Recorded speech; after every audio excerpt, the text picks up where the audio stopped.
Hey everybody, this is Dan for GemmyD on Cars. Now, happy Friday the 13th. It's a beautiful day here in Dillsburg, and if you can see behind me, I have a 2024 Ford Mustang. This is the 7th generation, the S650 it's called. This is a GT Premium. This car has a 5-liter V8 with 480 horsepower and 415 foot-pounds of torque. This does have the 10-speed automatic, but you can get a 6-speed manual in the new generation Ford Mustang. Now, the competitors for this Mustang are slowly being phased out. Dodge is not doing the Challenger anymore. The Camaro is just about dead too. So this is really the last, brand new American pony car that you can get. Now, we're not going to get to drive this thing today, but I thought it'd be cool to poke around the new 7th generation Mustang. So let's take a look at a Mustang GT.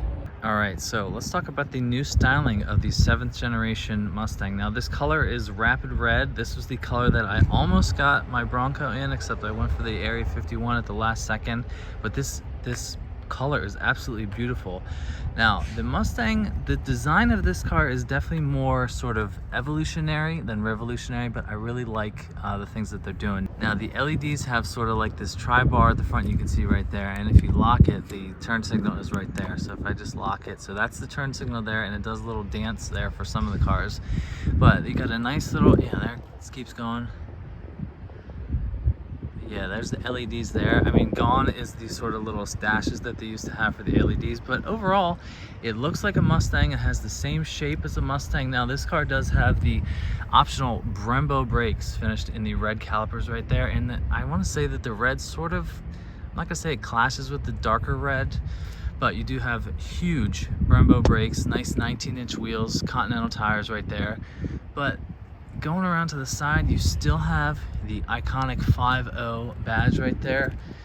And yeah, you can also get the 4-cylinder in the new Mustang, but I would go for the V8 myself if I were in the market for this. You got some intakes there, you have the little nostrils on either side right there, but it still maintains the sort of typical shape that all Mustangs have had. Now, this little bulge right here that flattens out is kind of cool. Gives a little bit of width to the overall design of the car. Let's go back in the sun over here. Yeah, you can really see how that sticks out right there, but I still think this is an attractive vehicle. And like I said, the competition for this car is really like dying off. I mean, there's no Camaro anymore, no Challenger anymore. You've got the Mustang. One thing that Ford is doing is they're offering another trim above this called the Dark Horse. That is a 500 horsepower manual, more track focused variant of the Mustang. So you can get a 4-cylinder, an 8-cylinder, and then another sort of upgraded 8-cylinder. I guess the Dark Horse trim sort of takes over the Mach 1 trim that used to be offered for the Mustang, but that sort of is your more hardcore shocks and stiffer suspension, manual, 500 horsepower, and it sounds absolutely fantastic. So let's keep looking around. Now, going around to the back of the Mustang, you still have the iconic sort of triple bars right there, and there is really quite a harsh angle right here to go into the design. And goes across the whole back of the car. There's your GT badge right there. This has sort of a little subtle lip spoiler right there. I think you need something a little bit bigger than that. I'm sure in the Dark Horse you can get something way bigger. Now, at the bottom, now this is a GT, this is a V8 Mustang, but you've got sort of only dual exhausts on the back. I think with the Performance Pack you can upgrade that to dual exhausts. But it looks pretty good. I think it's more, like I said, evolutionary design of the previous S550 Mustang. And I will say that this sort of flat black sort of plastic doesn't look the greatest. It's that sort of like a little design on it, but maybe not my absolute favorite. I don't think they should have done like a color matched bumper right there, but maybe just something a little bit more aggressive. Now, I like how they do the reverse light right there in the middle, because there's nothing there except for that. Now, you do have the sequential taillights. I think the lights do a little dance too, like the front. Yeah. Now, I will say, so that's the previous generation Mustang right there. The lights were more flat on the side, and these definitely have more of an angle to them, which I kind of like. Looks pretty good. Now, I was thinking about this when this first Mustang came out. Every generation of Mustang that I've driven, I absolutely loved. I mean, I drove the previous generation GT 350 Shelby and the GT 500, and that 350 was so sublime with the manual transmission, and then the GT 500 with you know, 760 horsepower. That was fantastic as well. But this is a nice start for this generation of Mustang. So let's take a look at what's under the hood. All right, so here is the big V8. This is a 5-liter V8, 480 horsepower stock right away from the first generation, about 415 foot-pounds of torque. Now this will go 0 to 60 in about 4 seconds, 3.8 seconds, which is still really good for my car. You know, this is the first version of the first V8 version of this model.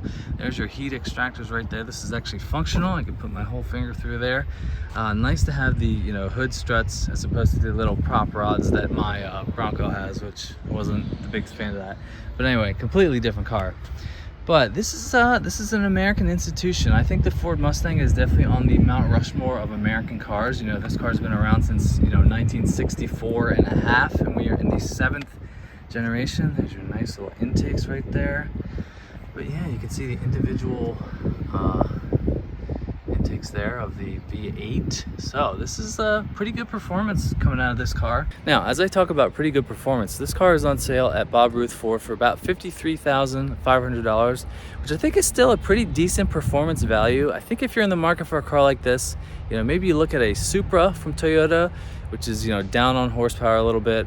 Well, a lot, down on cylinders, down on horsepower, and then people complain about being a BMW. So there's not that many new options that can compare with this Mustang. So I'm really glad that the Ford has continued to make the Mustang when all the other companies, you know, legacy automakers are sort of phasing out their big sports cars.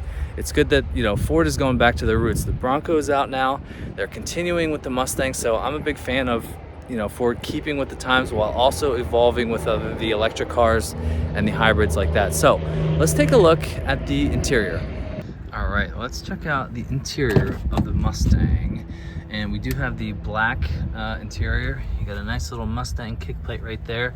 You have sort of like a faux carbon fiber finish on the door right there, which it's kind of cool. It gives a little bit of contrast right there. It's definitely not real carbon fiber. I wonder if in the Dark Horse they might offer that. But let's go into the business end of the Mustang. Now, I just drove this car from over there over to my spot here where I'm filming, and I really dig this sort of flat bottom steering wheel. The steering wheel feels very nice. You got leather, but then you got the perforated leather on the sides right here.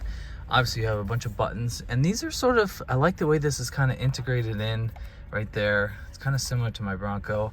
Of course, there's the iconic pony badge. Now, this car does have the 10-speed automatic, which is the automatic transmission I have in my Bronco right over there. And the newest sort of automaker trend is still alive in this car. This is a 12.3-inch screen in front of you, and then I think a 13-inch screen to the side here, and they are all connected. Now, in the base models of the GT, meaning this is a GT Premium, there is sort of a division right here, and there's separate screens, but everybody is doing these big curved screens like this. BMW is doing it, Kia is doing it with the Telluride, but I think it makes sense because we are certainly in the era of screen crazy. So let's start this thing up, and then you can hear what the big V8 sounds like. Now, step on the brake. Here's the nice stop button right there. So here we go.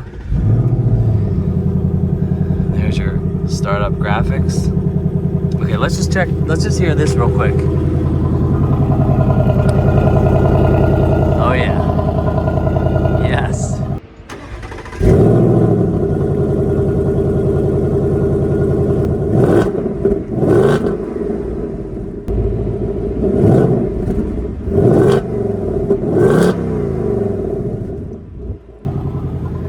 That is super nice. This infotainment screen is really nice. I do like how they are connected. I don't care that you sort of have the dead space right there, but I really like this sort of setup of the screen with the sort of dark look there.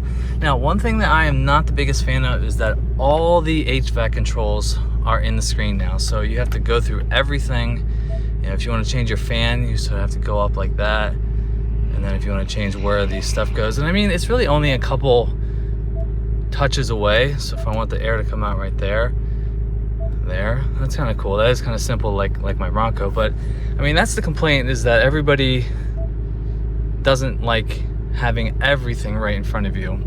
Now, one cool thing that everybody loves is if you hit the Mustang button down there, you can go into the cluster theme, and this is how you can change the view from ahead of you. But you have normal, you have sport, which I kind of like. Okay, I need this fuel thing to go away. I like how the gauges sort of adapt to go up like that, and then you can go into track, which I'm assuming will put everything up top. Yep, that's pretty cool. But then you can go into your Fox body. So when I was a kid, it says Fox body 87 to 93. This is what the gauges look like of a Mustang back then, and everybody loves this feature, and I think it is pretty cool. I love how automakers sort of harken back to the good old days, you know, because that's really a long time ago. But I really like the sport. I don't think I would go into the track version that often, but I just think it's kind of cool how people can change things with a simple touch of the button. But I think the normal looks pretty good. Now I think you do have a couple other things where you can go into your different drive modes. But the other weird thing is, I think this volume on the right side is kind of weird. I mean, I get it why they have the start button on the left. But there's your Mustang mode, traction control off, your hazards. I think they've hit the star that goes into your favorites. But I like the way this screen looks. You have a couple different tiles right here. If you hit on the map right there, it'll go to your full screen, and that's very nice. Sort of looks the same way as my Bronco does. Then you have the one right there. So you got the big map, you got your radio on the side, and you can go through a bunch of different things on this in front of you right here. But I like the way this is laid out. I think, you know, I said before, everybody's doing the maximum screens possible. I'm glad they don't have a screen over there. They just sort of have this little cool little Mustang badge right there. But yeah, I like the interior fit and finish of this vehicle. You have two cup holders down here in the middle. I think you can get an optional wireless charging pad right there. And that is that. One other thing I can't forget to mention here, this does have the 10-speed auto, like I said, but you do have the shift paddles on either side right there. So as far as the interior layout goes, I really like it. I like how it's sort of angled towards the driver a little bit, you know, just to get that little bit of extra driver feel. Now, I'll be honest, if I was in the market for a Ford Mustang, I would 100% get the 6-speed manual transmission. I feel like even as a daily driver, which this car can be, I would really want a manual. I mean, my wife doesn't really drive my car now as it is with an auto, but if I had a fun sports car like this, you have to get the manual transmission. But this 10-speed auto is very, very good. It sort of works in the background. I mean, a car like mine, the Bronco, you don't really need to have aggressive or sporty shifts or anything, but the 10-speed auto with the big V8 is a really nice combination, but I personally would get the 6-speed manual. If you're interested in a Ford like this, this is for sale right here at Bob Ruth Ford in Dillsburg, PA. This is one of the best, you know, Central Pennsylvania Ford dealers there is, so big thank you to those guys for giving me access to this car. So let's wrap this up. All right, so this is gonna wrap up my walk around of this. This is a 2024 Ford Mustang GT Premium. Now, like I said many times in the video, if you want a car like this, an American V8, the options are shrinking big time. Chevy doesn't do the Camaro anymore. Dodge is not doing the Challenger anymore. So this is really the last pony car available in the US for 2024. And this is a nice start for this 7th generation. Big power, sounds fantastic. You can get a manual transmission. The Dark Horse trim is pretty fantastic from everything I've read and heard. But if you're interested in a car like this, you can buy this car from Bob Ruth Ford here in Dillsburg. I will put their website right here on the video. If you like videos like this, don't forget to hit that subscribe button. Don't forget to follow me on Instagram at GemmyD on Cars, and stay tuned. I got a lot of cool stuff coming out. Have a good one. I'll see you in the next one. See ya.